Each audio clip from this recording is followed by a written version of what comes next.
सुप्रभात साईं मॉर्निंग। ये विशेष संदेश आपके पास पहुंचा है। इसमें साईं की मर्जी है कि ये संदेश आपके पास पहुंचे। इस संदेश के माध्यम से साईं आपसे कहना चाहते हैं कि मेरे प्यारे बच्चे, किसी और के पास क्या क्या है, कोई कितना आगे बढ़ गया है, कौन क्या कर रहा है, ये सब सोचकर कब तक तुम परेशान रहोगे।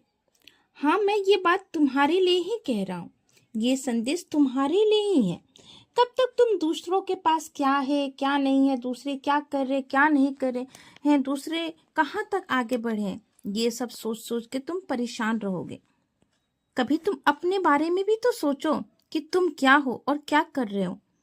मेरी बात तुम्हें समझ में नहीं आ रही है। मैं तुमसे ये कहना चाहता हूँ कि अब दूसरों के बारे में सोच सोच के परेशान होना छोड़ दो। तुमने कहाँ से अपनी शुरुआत की थी और अब तुम कहाँ हो, इस बात पर ध्यान दो। ध्यान दो कि तुम अपने जीवन की शुरुआत में कैसे थे और अब कैसे हो।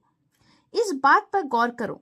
ये नहीं है कि तुम्हारे पास बहुत सारे पैसे आ गए हैं, तुम्हारी आर्थिक स्थिति बहुत बेहतरीन हो गई है, पर तुम्हारी आर्थिक स्थिति पहले से बहुत अच्छी है।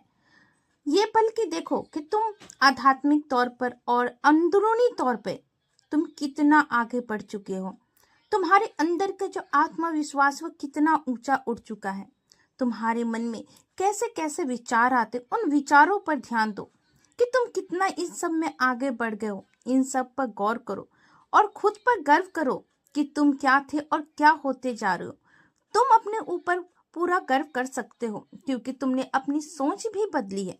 लेकिन कभी कभी तुम इन्हीं चक्करों में पड़ जाते हो और अपना जो अच्छे कर्म है, जो अच्छे विचार है, उसको खत्म कर देते हो। तो बैठो और खुद के बारे में सोचो।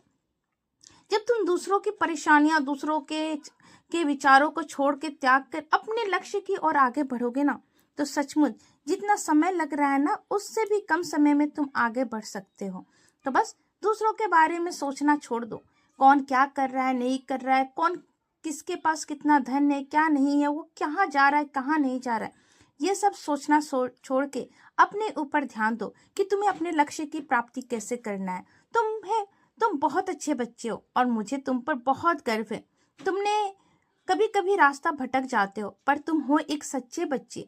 तो बस मेरी बातों को ध्यान कर आगे बढ़ो। खुश रहो। सबका मालिक एक।